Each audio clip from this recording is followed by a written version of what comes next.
Move move. ನಾನು car ಓಡಿಸ್ತೀನಿ ಬಾಡಿಗೆಗೆ. ನನಗೆ ಜಾಬ್ ಆಯ್ತು, ಮಾರ್ಕೆಟಿಂಗ್ ಟೀಮ್ ಜೂನಿಯರ್ ಎಕ್ಸಿಕ್ಯೂಟಿವ್. ಓಹೋ, ಕಾಂಗ್ರಾಟ್ಸ್. ಹಾಗಾದ್ರೆ ಇವತ್ತು ನಿಮ್ ಲಕ್ಕಿ ಡೇ ಅನ್ಕೊಳ್ಳಿ. ನನಗ್ ಮಾತ್ರ ಅಲ್ಲ, ಇವತ್ತಿಂದ ನಿಮ್ ಲಕ್ಕು ಚೇಂಜ್ ಆಯ್ತು ಅನ್ಕೊಳ್ಳಿ. ನಾಳೆಯಿಂದ ಆಫೀಸ್ಗೆ ನೀವೇ ನನ್ನ ಪಿಕಪ್ ಡ್ರಾಪ್ ಮಾಡ್ಬೇಕು, ಬೆಳಿಗ್ಗೆ ಶಾರ್ಪ್ 9 ಗಂಟೆಗೆ. ಮಂತ್ಲಿ ಪೇಮೆಂಟ್ ಓಕೆನಾ?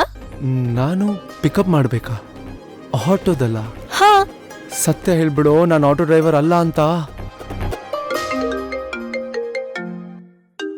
ಓ, ಇವನ್ ಬೇರೆ ಫೋನ್ ಮಾಡ್ತಿದ್ದಾನೆ.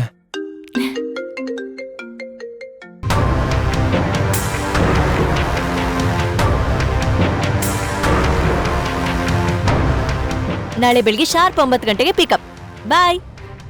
ಸಿಂಹ ಎಂಟರ್ಪ್ರೈಸಸ್ ಓನರ್ ನಾನು ಆಟೋ ರಿಕ್ಷಾ ಓಡಿಸ್ಲಾ?